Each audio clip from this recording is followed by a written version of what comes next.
Me llamo César Galera y soy fanboy de Artillery. Y precisamente por eso me duele tanto hacer esta review. Así que si a vosotros también os interesa la review del Artillery X4 Plus, quedaos, que comenzamos.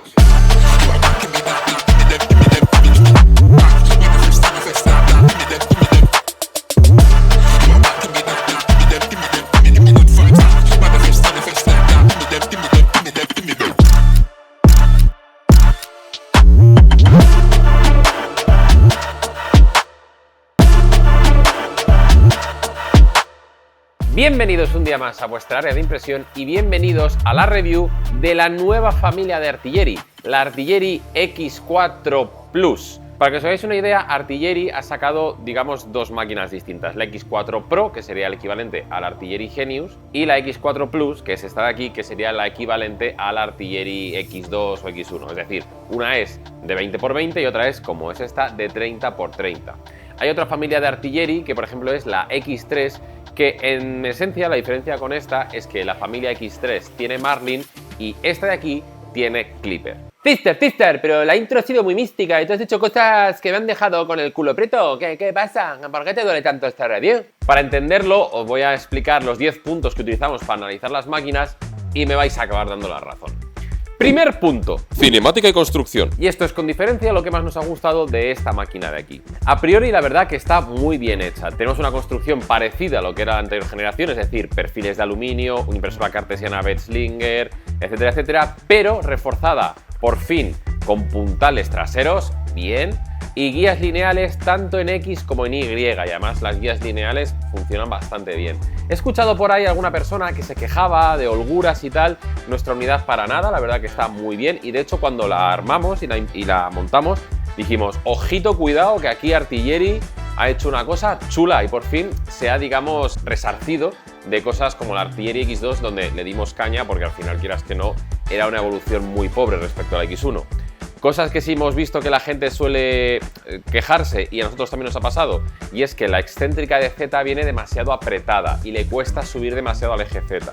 Entonces, si os pasa, aflojar un poquito estos tornillos que ajustan al final, digamos, lo que es el apriete de la excéntrica de Z, y así ya va a ir un poquito más suave este eje. Comentando esto, tenemos doble eje Z sincronizado, y como detallito, pues oye, tenemos aquí cajoncitos para las herramientas, muy cuco. La verdad que cuando la ves por fuera dices, ojito, oye, esto me gusta, esto que estoy viendo aquí es una evolución. De hecho, yo la vi en Fornex por primera vez y dije, ojo que esto mola mucho. Pero de aquí vamos para abajo. Segundo punto, sistema de extrusión y cama caliente. Bien, nos encontramos con un sistema de extrusión directa, marca de la casa, con un motor NEMA circular. Bien, ya sabéis, reducimos peso. Tenemos además un doble sistema de extrusión tipo dual drive, con regulación de presión del extrusor, por si queremos imprimir materiales como flexibles.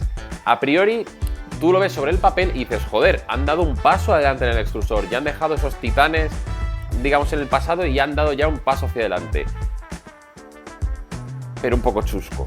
Y es que el extrusor, cuando lo hemos desmontado, nos ha parecido súper plasticorro, con una calidad de fabricación muy chunga, no nos ha gustado nada. Luego además otra cosa que no nos ha gustado es que la regulación de la presión del extrusor, si queremos imprimir flexibles, lo tenemos debajo de la carcasa y ni siquiera tenemos una palanquita para cargar y descargar a mano, por si queremos aliviar la presión y sacar el filamento. Hay que hacerlo todo a través de la pantalla. ¿Es un problema súper grave? No, pero al final joder, ahí te cargas un poco la interacción con la máquina y no cuesta nada tampoco. El Hotend, hay que decirlo, calienta a toda hostia, va súper rápido, va a 24 voltios, importante esta puntualización como veréis más adelante, y es calcado a lo que hace Bambu Lab con la X1 Carbon y la P1P. Es un Hotend que es una fusilada.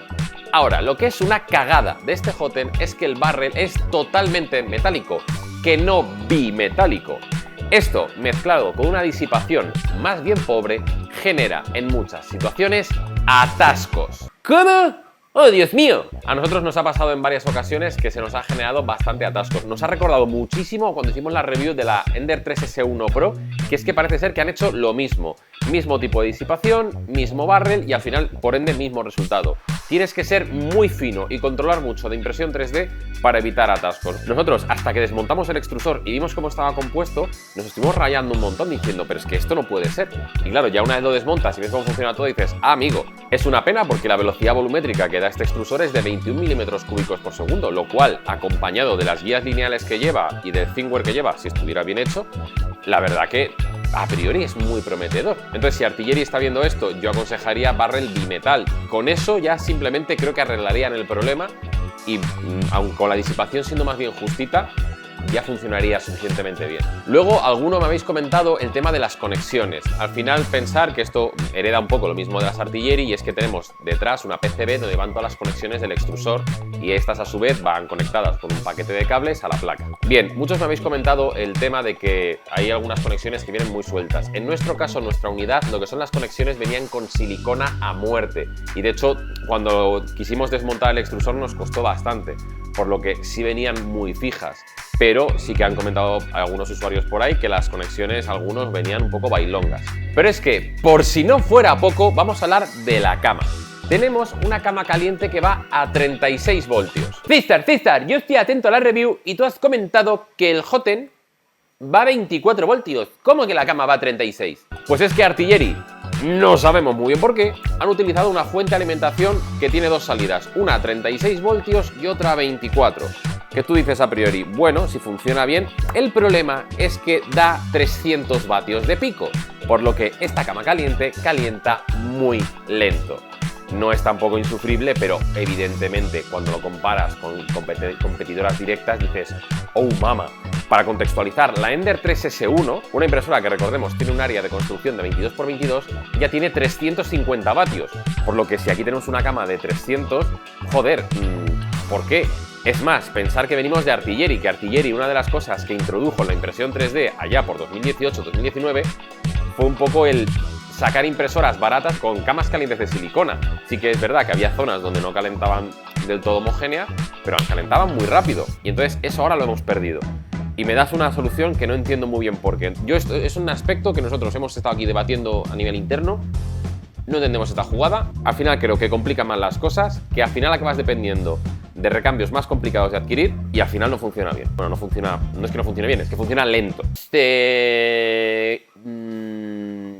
Yo por mí ya, ¿eh? Pues esperaos que todavía hay más.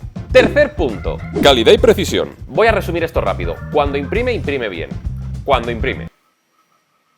Hago este matiz porque ya os digo que hemos tenido muchos problemas tanto de atascos como de caída de la MCU, cosas cuando hablemos de firmware entraremos más en profundidad.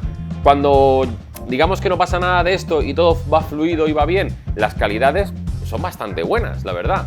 Aunque si le achucháis un poquito de velocidad empiezan a aparecer UFAs y aspectos un poquito raros relacionados con un tema de firmware que luego tendremos que ver. Cuarto punto, velocidad de impresión real. La real, no la que te dice Artillery, la de verdad. Y es que hemos impreso a unos picos de 150-180 milímetros por segundo, que está muy bien, pero es que esta máquina puede correr más. ¿Cuál es el problema? Y es que esta máquina, aunque tenga clipper, no trae, digamos, acelerómetro incorporado, se lo tienes que meter tú.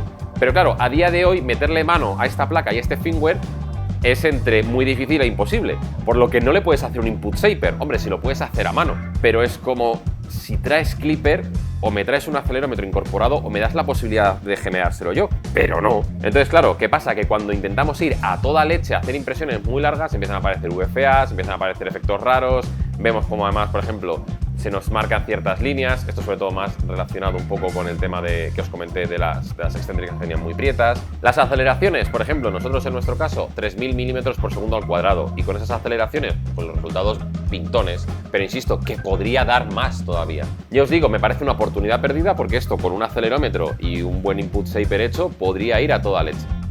Imagino que a lo mejor Artillery en un futuro sacará algún tipo de actualización, algún tipo de, no sé, kit o algo, o simplemente que le podamos meter mano más a la placa y conectarle un acelerómetro para hacerle un input shaper. Quinto punto, voy por faena, pero bueno, por cierto, estoy un poco gangoso, porque acabo de volver de vacaciones y estoy un poco, me he resfriado, pero yo sigo trabajando, claro que sí. Quinto punto. Calibración y facilidad de uso. Bien, aquí es cuando empeora la cosa. ¿Acaso iba bien hasta ahora? Bien, al autolevel se le va la olla. Y me explico. Antes de hablar de lo que es la malla en sí, digamos que nosotros al principio abrimos la máquina, hicimos la calibración, se colgó bastantes veces a la hora de hacer la nivelación y tal, pero bueno, hacemos la nivelación, hacemos la malla, a priori funciona, le damos a imprimir, pese a que la malla estaba muy desfasada, ahora hablaremos de eso. y a priori funcionaba bien. Dijimos, pues mira, la malla es un poco así rara, pero oye, el resultado de la primera capa es bueno, o sea que no pasa nada. Seguimos así durante un par de impresiones y a priori todo iba bien. Incluso algún alumno se me quejaba de que, oye César, el autolevel no funciona. Y yo, qué raro, si a nosotros nos va bien. Y de repente se le empezó a ir la olla. De repente empezó a perder el Z-offset, a perder la malla, da igual que tú la cargaras, se le iba la flapa un montón. Aprovechando esto, investigamos más el tema de la malla que generaba. Y es que la malla estaba muy desfasada y nos generaba picos de, digamos, unos desfases de hasta 2 milímetros. Viendo esto, analizamos un poco que la cama tiene, por un lado, 6 ruedas, ¿vale? 3 por cada lado, es decir, tiene 3 ruedas para ajustar la nivelación de la cama aquí y otras 3 aquí, más luego 2 topes en el centro, ¿vale? Para dejarla fija en el centro. Muchos usuarios reportaban que primero 2 de estas ruedas, las de los centros, no aportan nada, totalmente de acuerdo, y que los topes de los centros forzaban mucho la cama hacia arriba, haciendo que esta quedara un poco combada. Nosotros, ¿qué hicimos? Quitamos lo que fueron las ruedas de nivelación de la línea central, del eje central, luego quitamos los 2 topes del centro de la cama y además, como los muelles eran muy blandos, cambiamos los muelles por topes de silicón. De esta manera tenemos una cama que se nivela con 4 puntos. No entiendo aquí Artillery porque he intentado reinventar la rueda. Y lo que hicimos fue, metimos un poquito de mano a lo que es el firmware, le dijimos que hiciera una malla en vez de 81 puntos, que es lo que hace Artillery, una malla de 9×9, que hiciera una malla de 5×5, haciendo una interpolación de 2 puntos entre medias, y que cada punto lo nivelara 5 veces. De esta manera cada punto es más preciso, tarda mucho más en hacer la malla, pero la haces una única vez. Y pasamos de un desfase de 2 milímetros a un desfase de 0,3, lo cual es una mejora considerable. Hay usuarios que todavía han conseguido bajar incluso a 0,2, a 0,15, cosas que me han ido enseñando, y oye, está muy bien. Aún así, nosotros intuimos que la calidad del autolevel podría ser un poquito mejor, que podría tener todavía un poquito más de calidad. Pero bueno, esto tampoco os lo puedo garantizar a ciencia cierta, es más una intuición. Luego, otras cosas que nos acaba pasando, que al final nosotros en este aspecto ¿qué haríamos? Un poco lo que hacen otras marcas, dejar la cama fija y poner un buen sensor de autonivelado para que no dependas de que la cama esté más desnivelada o no. E incluso haría cosas como por ejemplo hace Sobol, que es hacer la calibración de la horizontalidad, lo he dicho mal, da igual, de que el eje esté totalmente horizontal. Utilizas drivers independientes para cada eje y así, oye, pues si ves que está un poco torcido, que la propia máquina deje lo que es el eje X lo más horizontal posible. Cositas así y un buen autolevel creo que sería mucho más beneficioso que liarte a poner 6 ruedas de nivelación, 2 topes en el medio. Ahí creo que Artillery se ha liado mucho. Punto positivo en este aspecto, que el sensor de filamento funciona.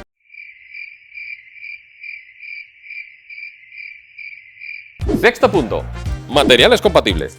PLA PETG flexible. La putada que para flexible hay que quitar la carcasa, aflojar y tal, como os he dicho antes. Pero sí, podéis imprimir flexible.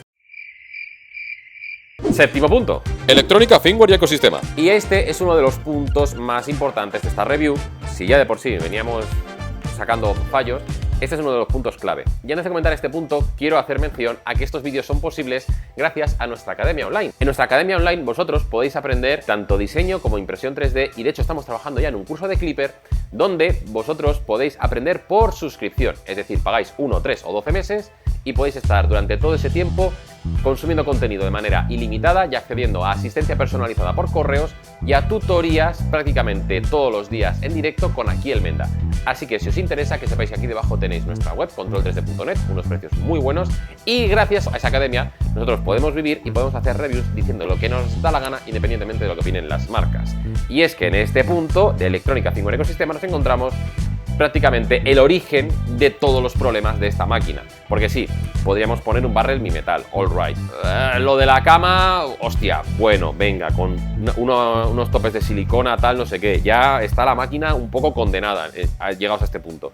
Pero es que llegamos al séptimo punto y vemos que... ¡oh, mamá! Tenemos una placa propietaria, ¿vale? Que tenemos al final lo que viene siendo tanto lo que sería la controladora, la Raspberry, como la placa madre de la máquina, todo en uno, cosa que muchas impresoras de la competencia están haciendo.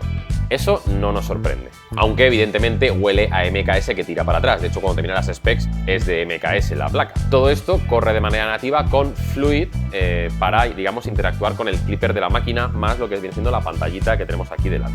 En principio, a nivel de especificaciones debería ir bien. Pero el problema es que la MCU de esta máquina se cuelga una barbaridad. Y realmente nosotros aquí sí que no entendemos por qué ocurre esto. De hecho, si sabéis por qué ocurre, lo podéis comentar aquí abajo en la caja de los comentarios. Yo he leído 1000 teorías. pero a lo que es a nivel de hardware, la máquina al final tiene un microprocesador ARM 64 bits a 1,5 GHz. Es decir, la máquina a priori, a nivel de especificaciones, va bien. No entendemos por qué se cuelga tanto la MCU, sobre todo se cuelga, ya os digo, cuando tiene que procesar como mucha información, una malla como muy densa, a veces. O por ejemplo, cuando tiene que procesar un G-code como también muy pesado, no sé, cosas así que hace que se cuelguen.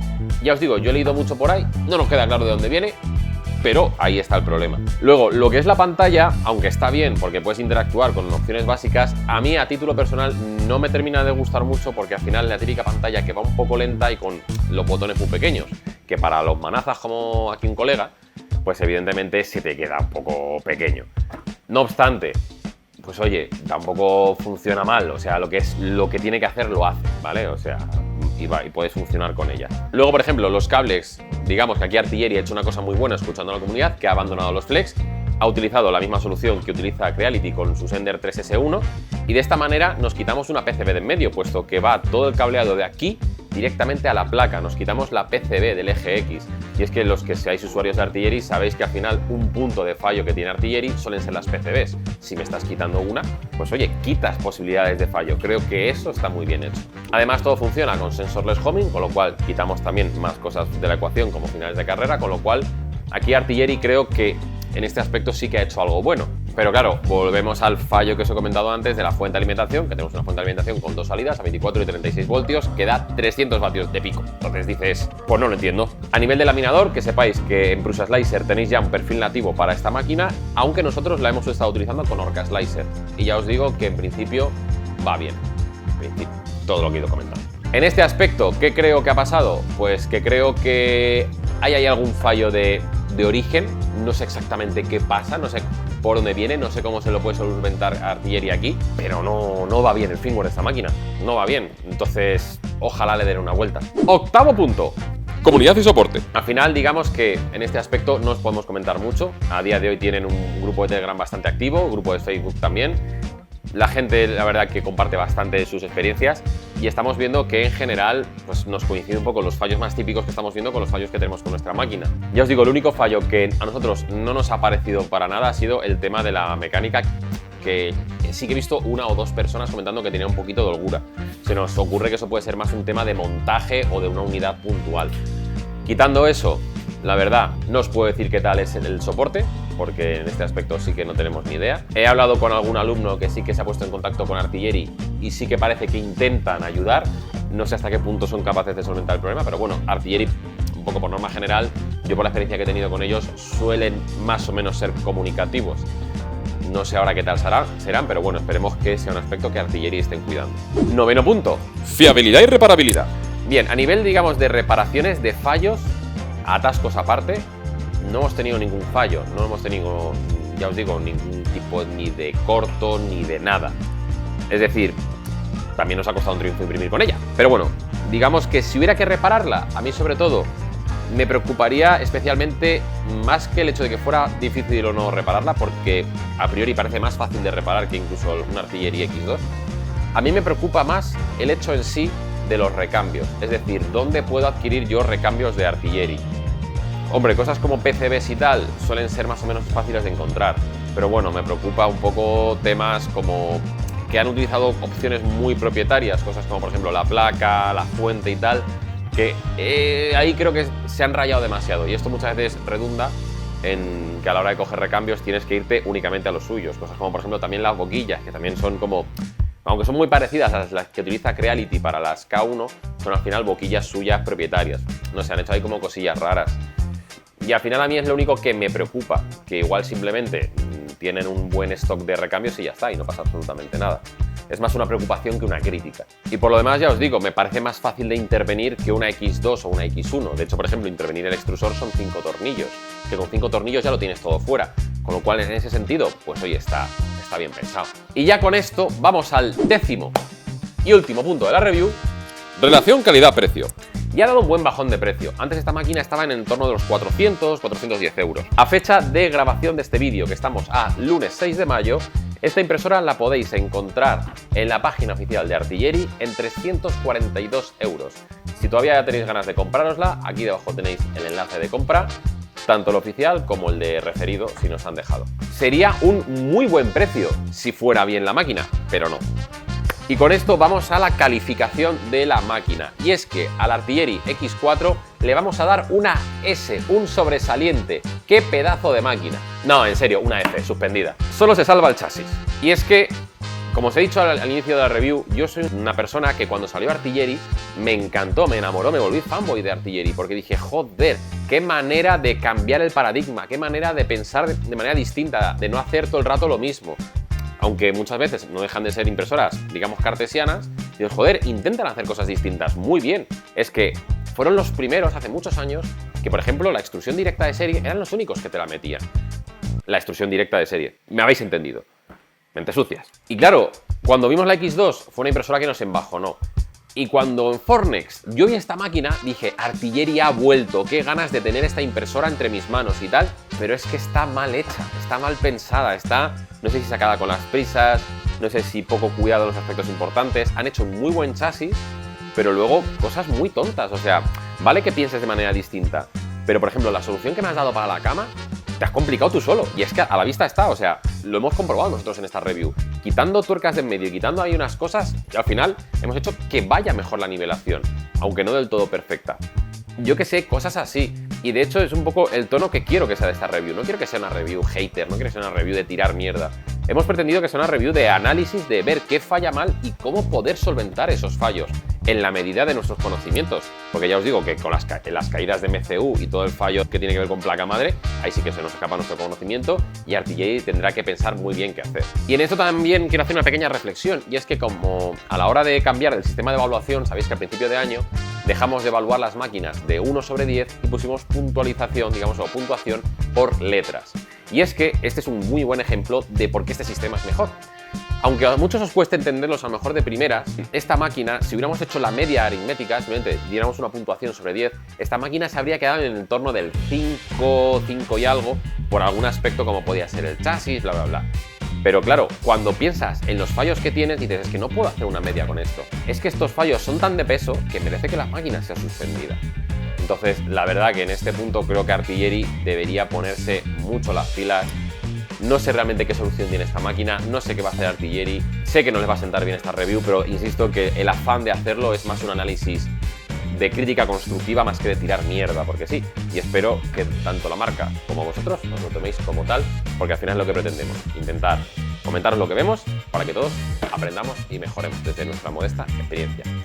¿Y a vosotros qué os ha parecido esta máquina? ¿Os ha gustado? ¿No? ¿Creéis que a lo mejor hemos sido demasiado duros? Cualquier cosa que opinéis la podéis dejar aquí debajo en la caja de los comentarios. Y yo recuerdo que por cada vídeo que publico regalamos una suscripción mensual a nuestra academia online, que está muy bien, funciona por suscripción, fantástica, de la muerte y muy chula. Y que habrá aparecido ganador o ganadora. Y a la publicación de este vídeo podéis ir a la pestaña de la comunidad, dejaremos una encuesta, la respondéis, comentáis y en el siguiente vídeo sacaremos de ganador o ganadora. Y en los minutos finales de los vídeos os quiero comentar cosas a mis suscriptores y suscriptoras fieles que os quedáis hasta el final de los vídeos y os lo tragáis todo de principio a fin. ¿Qué vamos a hacer con esta máquina? Puesto que, joder, la verdad que la máquina tiene muy buena pinta, aunque esté mal ejecutada. Pues la vamos a convertir a extrusora de pellet. Le vamos a poner el UPE, la extrusora de Mahor que utilizamos hace ya mucho en este canal. Si no lo habéis visto, os dejo aquí la tarjetita. Y vamos a convertirla a extrusora de pellet. Y lo vamos a hacer en directo en este canal de YouTube a partir del próximo martes, día 14, gracias, me lo apuntan por ahí. A partir del próximo martes, día 14, a las 5 de la tarde, empezaremos a hacer emisiones todos los martes en directo, donde iremos haciendo proyectos como este, que va a ser el primero, y otros que tenemos por aquí pendientes, que oye, pues iremos haciendo aquí en directo con vosotros y vosotras, donde además os iremos atendiendo vuestras dudas. Así que oye, si os interesa esta clase de nuevo contenido que os estamos trayendo a Control 3D, os recuerdo que os podéis suscribir a este botón de aquí, donde está la bobina de nuestro filamento. Y mi cara, me está tomando un vídeo que podéis ir a ver. Así que nos vemos en la próxima. ¡Chao, gente!